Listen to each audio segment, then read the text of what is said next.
জীবন ধারণের জন্য মানুষকে খেতেই হয়, কিন্তু কি খাবেন? ভাত। ভাত খান, কারণ ভাত বাঙালির প্রধান খাবার। কিন্তু শুধু ভাত তো আর সব সময় খাওয়া যায় না। মুখের স্বাদ বাড়ানোর জন্য হলেও তাতে মাছ বা মাংস যোগ করতে হয়। মাছ খেতে গেলে কিন্তু ফরমালিনের দুশ্চিন্তা নতুন কিছু নয়, আর মাংস তাতে কোনো সমস্যা নেই। কিন্তু আসলে কি তাই? আমাদের তালাশ টিমের অনুসন্ধানে এমন তথ্য বেরিয়ে এসেছে যে এখন থেকে মাংস কিনতে গেলে বা হোটেল রেস্টুরেন্টে মাংস খেতে গেলে আপনি হয় সাবধানী হবেন, না হয় অনুসন্ধানী হবেন।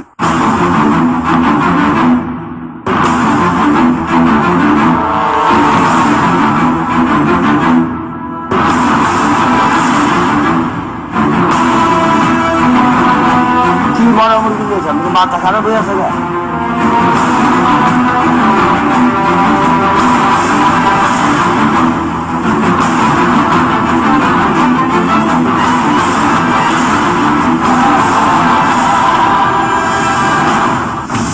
যারা বাজার থেকে জীবিত মুরগি কিনে এনে খান তাদেরকে মাংস খাওয়া নিয়ে আপাতত কোনো চিন্তা না করলেও চলবে, কিন্তু যারা হোটেল রেস্টুরেন্টে বসে মুরগির মাংস দিয়ে আয়েশ করে খাবার খান তাদেরকে একটু সাবধানী হতে বলবো, কারণ আপনি তো জানেন না যে মুরগির মাংস দিয়ে আপনি খাচ্ছেন তা জীবিত ছিল নাকি মৃত। খাবারের মাংসের চাহিদা মেটাতে বাংলাদেশের গরু, খাসি বা মুরগির কোনো বিকল্প নেই, তাই এগুলোর কোনো একটি প্রায় প্রতিদিনই ঢুকে যায় মানুষের খাবারের তালিকায়। এক পরিসংখ্যানে দেখা যাচ্ছে যে গড়ে প্রতিদিন একজন মানুষের 120 গ্রাম মাংসের প্রয়োজন। সেই চাহিদার বিপরীতে যোগান মাত্র 30 গ্রাম। চাহিদা পূরণে গরুর চেয়ে আবার মুরগির মাংস একটু এগিয়ে। এই ঢাকার মানুষের মাংসের চাহিদা মেটাতে যাত্রাবাড়ি, কাপ্তান বাজার, ফকিরাপুল, তেজগাঁও ও নিউ মার্কেটে প্রতিদিন ঢুকে যাচ্ছে কয়েক লাখ মুরগি। প্রতিদিন শুধু মুরগির মাংসই বিক্রি হচ্ছে প্রায় 25 লাখ কেজি। এটা হলো সরল হিসাব। ভিন্ন ধর্মী আরেকটা হিসাব আছে এই মুরগি নিয়ে। সেই পরিসংখ্যানে দেখা যাচ্ছে শুধু ঢাকাতেই প্রতিদিন কোনো না কোনো ভাবে বিক্রি হচ্ছে প্রায় 10,000 মরা মুরগি। গড়ে 4 জন করে হলেও 40,000 মানুষের পেটে ঢুকে যাচ্ছে এই মরা মুরগি। আর অর্ধমৃত বা অসুস্থ মুরগি বিক্রির সংখ্যা তো আরো বেশি। এই মাংসগুলি কিন্তু অনেক রোগে আমি বলি উৎস হতে পারে, যেমন অনেক টক্সিন আমাদের শরীরে ডেভেলপ করতে পারে, তাতে করে অনেক টক্সিকোলজিক্যাল প্রবলেম, এমনকি ভয়াবহ ডায়রিয়া বা এপিডেমিক হারে অনেক অসুখ বিসুখ হতে পারে। মরা বা অসুস্থ মুরগি খেলে রোগ বালাই হওয়া তো পরের কথা, আর রোগ বালাই যদি নাও হয় তবুও কি কেউ মরা মুরগি খেতে চাইবে? 2011 সালের 23 ডিসেম্বর তালাশে মাদক নিয়ে যে পর্ব প্রচারিত হয়েছিল, সেখানে নেশার টাকা সংগ্রহের জন্য একজনের মরা মুরগি বিক্রির ঘটনা দেখিয়েছিলাম আমরা। সেটা পুরো অনুষ্ঠানের একটা ছোট্ট অংশ ছিল। এরপর আইন শৃঙ্খলা রক্ষাকারী বাহিনী অভিযান চালিয়েছে, আমাদেরও তীক্ষ্ণ নজর ছিল ঘটনার দিকে।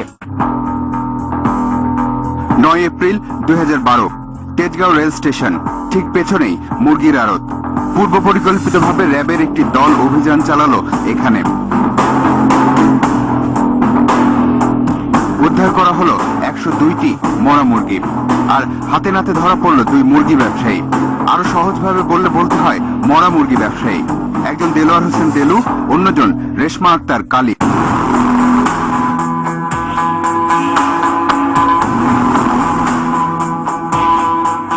প্রায় 1.5 থেকে 2,000 মুরগি প্রতিদিন মারা যায়। যখন একটা ট্রাক এসে এখানে ঢুকে তখনই সাথে সাথে এই চক্রটা মরা মুরগিগুলো কালেক্ট করে ফেলে।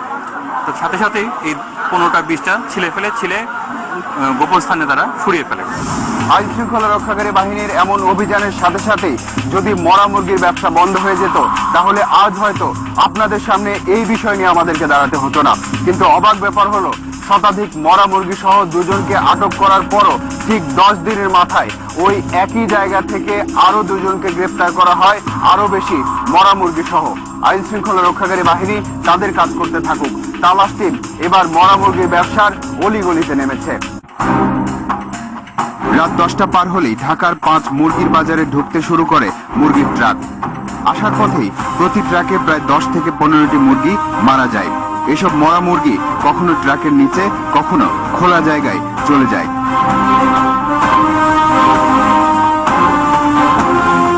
ফকিরাপুল মুরগির বাজার। এই বাজারের সামনে প্রতিদিন ভোরে কিছু মানুষ এভাবেই বস্তা নিয়ে ঘুরতে থাকে। স্বাভাবিকভাবে এরা সবার নজর এড়িয়ে যাবার কথা, কিন্তু আমরা অন্য কিছু বের করতে চাই। তাই এসব ঘুরে বেড়ানো মানুষদের উদ্দেশ্যও জানতে চাই আমরা। তাই তাদের দিকে বিশেষ নজর রাখবে তালাশ টিম।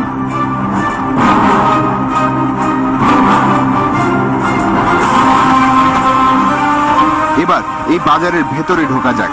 শুরুতেই তালাশ টিমের ক্যামেরা দেখে কেন জানি তৎপর হয়ে উঠল কিছু কিছু মুরগি ব্যবসায়ী। মরা মুরগি কেরোসিন না দিলে হিরুন সিরা বা এখান থেকে নিয়ে যায়, নিয়ে এটা বাইরে সাপ্লাই যায়।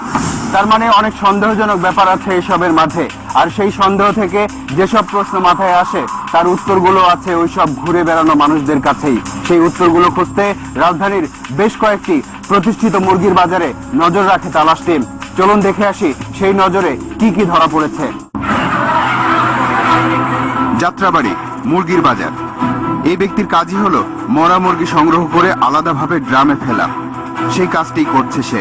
কিছুক্ষণের ব্যবধানে ড্রামের ভেতর দুটি মরা মুরগি ফেলল সে। এর আগেও ফেলা হয়েছে বেশ কয়েকটি। এখন প্রশ্ন আসতে পারে যে মরা মুরগিগুলো ডাস্টবিনে না ফেলে ড্রামে কেন রাখছে। সেই প্রশ্নেরই উত্তর খুঁজতে তালাশ টিম নজর রাখলো মরা মুরগি রাখা ড্রামের দিকে। এভাবেই সারাদিনে কয়েকটি ড্রাম ভরে গেল। এ দৃশ্য রাত 11টার। একটা পিকআপ ভ্যান এসেছে। শুধু মরা মুরগির জন্যই যেহেতু পিকআপ ভ্যান এসেছে, সেহেতু মরা মুরগির গুরুত্ব অনুধাবন করার চেষ্টা করছি আমরা। কিন্তু এত কিছু ভাবার সময় নেই। একটা সময় মরা মুরগির ড্রামগুলো নিয়ে পিকআপ ভ্যানটি চলতে শুরু করলো, আর তার পেছনে তালাশ টিম।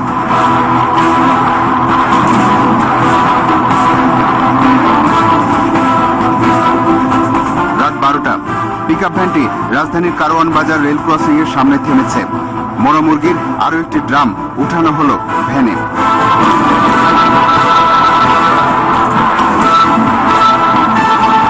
আরো আধা ঘন্টা পর মিরপুর 6 নম্বর ঈদগাহ কাঁচা বাজারে পৌঁছেছে মরা মুরগির ভ্যানটি। আরো বেশ কয়েকটি ড্রাম উঠল পিকআপে।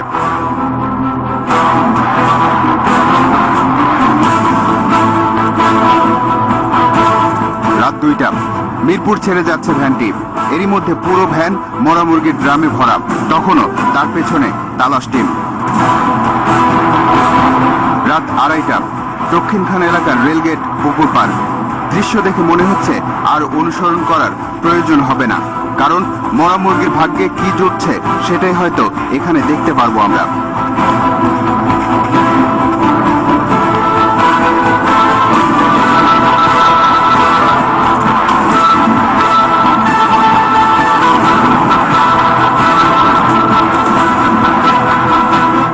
না না, মাছ মানুষ কেন সমস্যা হবে কেন? না, মাছ মনে করেন যে আমাদের মালিকে নিজেই খায়। মাছের খাবার যদি করে তাহলে মাছও ইনফেক্টেড হতে পারে, এবং সেই মাছ হয়তো মরে যেতে পারে। এবং ইনফেক্টেড মাছ খেলে তো স্বভাবতই মানুষ যদি খায়, মানুষের মধ্যে এই ধরনের ব্যাকটেরিয়াল কন্টামিনেশন গুলো চলে আসতে পারে।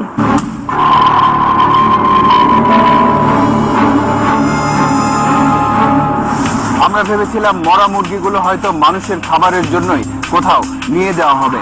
তা না হয় আমাদের ধারণা যেমন একদিকে ভুল প্রমাণিত হয়েছে, অন্যদিকে আমরা কিছুটা স্বস্তিও পেয়েছিলাম। তারপর একজন পুষ্টি বিশেষজ্ঞ যা বলেছেন তাতে সেই স্বস্তি অস্বস্তিতে পরিণত হয়।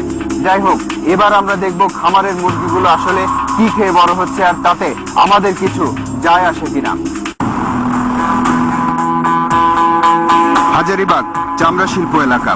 এর আশপাশে গড়ে উঠেছে আরো বেশ কিছু ছোট ছোট কারখানা। এসব কারখানায় চামড়ার বর্জ্য সিদ্ধ করে প্রক্রিয়াজাতকরণের মাধ্যমে তৈরি হচ্ছে এক ধরনের শুটকি। কিন্তু এরও আগে চামড়া যখন প্রক্রিয়াজাত করা হয় তখন এক বিশেষ ধরনের রাসায়নিক পদার্থ ব্যবহার করা হয়, তার নাম ক্রোমিয়াম। এটি এমন যে আগুনে পোড়ালেও ধ্বংস হয় না, অর্থাৎ সেই ক্রোমিয়াম মিশ্রিত বর্জ্য থেকে শুটকি তৈরি হচ্ছে। এতক্ষণ ধরে যে শুটকি তৈরির প্রক্রিয়ার কথা বলছিলাম সেটা আসলে মুরগির খাবার। এগুলা মুরগির খাবার মানে আর কি, চামড়ার জিনিস না, এটি মনে করেন গরুর জিনিস। এটা একটা মনে করেন ভিটামিন জিনিস, এটা মনে করেন কোনো জিনিস ফালানি জানা। রাজধানীর পাশেই সাভারের একটি মুরগির খামার। এই খামারে যে খাবারগুলো খেয়ে মুরগিগুলো বড় হচ্ছে সেই খাবারগুলো সেই একই প্রক্রিয়ায় তৈরি। মুরগির কালচারটাকে ঠিক রাখার জন্য প্রোটিনটা ব্যবহার করা। প্রোটিন সাধারণত ধরেন আমরা ওই যে ঝিনুকের ভিতরে একটা মাংস থাকে সেটা, তারপর মৃত প্রাণী, এইসব দিয়ে প্রোটিন তৈরি করা হয়। এসব শুধু কথার কথা বা সূত্র ধরিয়ে দেয়া নয়, বৈজ্ঞানিক পরীক্ষাতেও মুরগির শরীরে সেই বিষাক্ত ক্রোমিয়ামের অস্তিত্ব পাওয়া গেছে। ক্রোমিয়ামের এই ঘটনা আদালত পর্যন্ত গড়ায়। চূড়ান্ত রায় হয়েছে, সে রায়তে আদালত নির্দেশ দিয়েছেন যে হাজারীবাগে যে সকল ট্যানারি শিল্প কারখানাগুলো এই ট্যানারির বর্জ্য দিয়ে এই সমস্ত পশু ও মৎস্য খাদ্য উৎপাদন করছে সেগুলোকে বন্ধ করার জন্য নির্দেশ দিয়েছেন। ওই হাঁস মুরগির যে খাবার বা পোল্ট্রি ফিড সেগুলোকে সতেজ রাখার জন্য ক্রোমিয়াম ব্যবহার করা সেটা মানুষের শরীরে ডেফিনেটলি এটা একটা ধাতব মৌল হিসেবে মানুষের কিডনি ড্যামেজ, লিভার ড্যামেজ, মস্তিষ্কের অ্যালজাইমার্স ডিজিজের মতো গুরুত্বপূর্ণ রোগ, যেখানে মানুষের মতিভ্রম হয়ে যায়, মানুষ অনেক কিছু ভুলে যায়, এগুলি হতে পারে।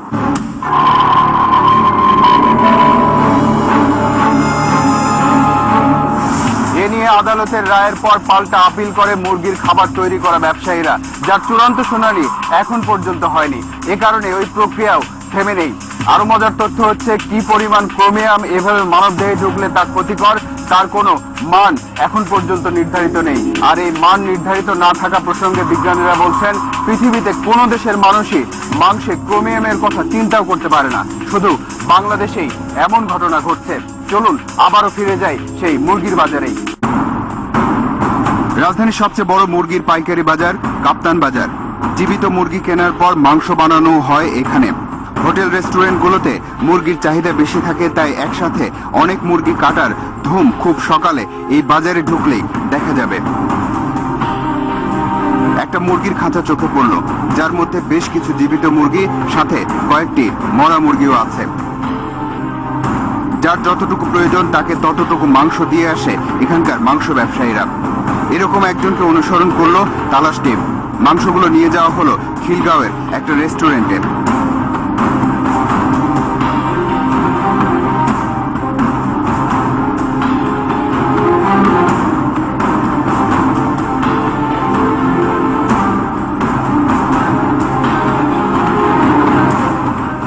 আমাদের কর্মচারী না, উনি বাইরের লোক।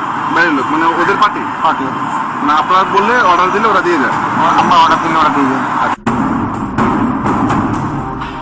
এবার আমরা ফিরে যাই সেই মুরগির বাজারে। বাজারে ফিরতেই শেষ যে দৃশ্যটি ক্যামেরায় ধরা পড়লো তা হলো ওই যে খাঁচাটি, যার ভেতরে জীবিত মুরগির পাশাপাশি মরা মুরগিও ছিল। সবগুলোকে এক করে ফেলা হচ্ছে। আমাদের এখনো মরে নাই, আমরা মালই কিনছি সব মাত্র। এই খাতার মধ্যে নিচে মরা মুরগি ছিল না? না, ওটা মরে না, ওটা মানে অসুস্থ ছিল। 15 মিনিট আগে জবাই দিলে ওটা রক্ত পড়া অবস্থা দেখা। যাই হোক, এখন এটা পরিষ্কার যে এভাবেই অসুস্থ, মৃত আর জীবিত মুরগি একসাথে মিশে যায়। তারপর গন্তব্য অনেক মানুষেরই খাবারের প্লেটে। বিষয়টি মাথায় রাখুন আর বেয়াদবি মাফ করবেন, কারণ এবার আমরা আপনাদেরকে গরু আর মহিষের মাংসের সাথে পরিচয় করিয়ে দেব।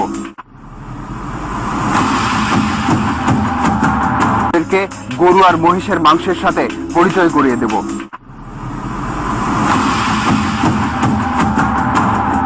পুরান ঢাকার শ্যামবাজার। এই বাজারে মাংসের দোকান আছে 2-3টি। প্রতিদিন এসব দোকান থেকে কয়েক মণ মাংস চলে যায় বিভিন্ন হোটেলে আর তেহারির দোকানে। মাংসের দোকানের কর্মচারীরা নিজেরাই এসব মাংস সেসব দোকানে দিয়ে আসেন। এখন বাবাজার নিয়ে যাবো। বাবুদের কোথায়? বাবাজার হোটেলে। ওইটা কিসের হোটেল? এটা তেহারির হোটেল। আব্দুল মান্নান থাকেন পুরান ঢাকার শ্যামবাজার এলাকাতেই, নিয়মিত বাজার করেন এখানেই। এবার দেখি আজ তিনি কি কিনলেন। এখন কেজি গরুর গোস কত করে কিনছেন? 260 টাকা। কয় কেজি কিনছেন? 2 কেজি। গরুর মাংস নিয়ে নিশ্চিন্তে বাড়ি ফিরেছেন আব্দুল মান্নান, কিন্তু তার কেনা মাংস কি আসলেই গরুর মাংস হতে পারে? তবে আমাদের সন্দেহ আছে, সেই সন্দেহ দূর করব, কিন্তু তার আগে 4 মিনিট বিরতির সময় গুনতে হবে আপনাদের।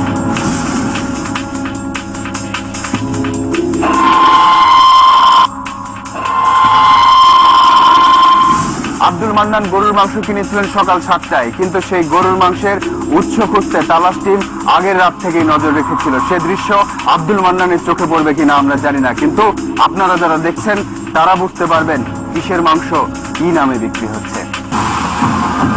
রাত 1টা। গাবতলী হাট থেকে দলে দলে এভাবে গরুর সাথে মহিষের পাল চলে আসে রাজধানীর বিভিন্ন কসাইখানায়। এরপর মহিষগুলোকে অনেক কষ্ট দিয়ে জবাই করা হয় এখানে, যা একদিকে যেমন স্বাস্থ্যসম্মত নয়, অন্যদিকে ধর্মীয়ভাবেও বিধিসিদ্ধ নয়। অন্য কোনো স্থান দিয়ে কেটে, বুক কেটে হোক, পা কেটে হোক, বা অন্য কোনো প্রত্যঙ্গের যদি কেটে রক্ত প্রবাহিত করে পরে জবাই করা হয়, তো এটা শরীয়তের দৃষ্টিতে জবাই হিসেবে গ্রহণযোগ্য হবে না, এটা খাওয়া হারাম হবে। কসাইখানায় একজনের থাকার কথা কিন্তু নেই, যা নেই তা হলো ঢাকা সিটি কর্পোরেশনের ডাক্তার। তবে একজন কর্মচারী আছেন যিনি সমানে সিল মেরে যাচ্ছেন মাংসের উপর, আর এসব সিল মারা মাংস ভ্যানে করে চলে যাচ্ছে বিভিন্ন বাজারে। একটা ভ্যানের পেছনে তালাশ টিম। কখনো কখনো ভ্যানটি চোখের আড়াল হলেও হারিয়ে যায়নি। অবশেষে ভ্যানটি গিয়ে থামলো পুরান ঢাকার শ্যামবাজার, যেখান থেকে গরুর গোশত কিনে বাড়িতে গেছেন আব্দুল মান্নান। কিন্তু আমরা দেখলাম মহিষের সিল মারা মাংসগুলো গিয়ে ঢুকলো সেই দোকানেই যেখান থেকে গরুর মাংস কিনেছেন আব্দুল মান্নান। এবার দেখুন ভেলকিবাজি, যে ভেলকিতে মহিষের মাংস গরুর মাংস হয়ে যায়।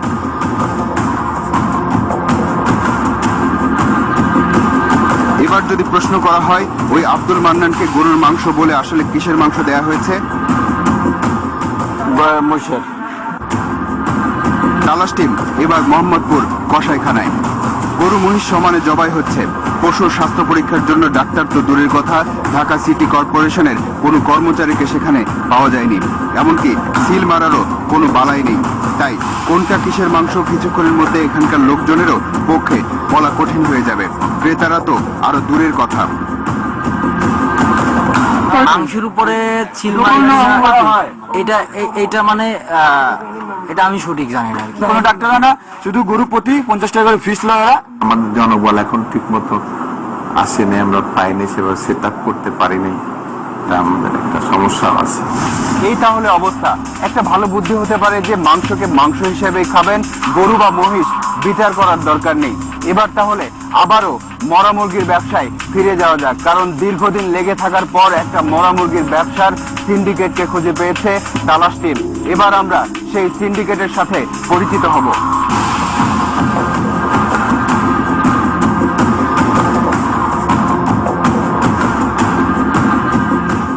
কয়টা বিক্রি করলো প্রতিদিন? 40 টাকা, 60 টাকা। কাপ্তান বাজারের বাবুল মিয়া মরা মুরগি বিক্রেতাদের আরেকজন।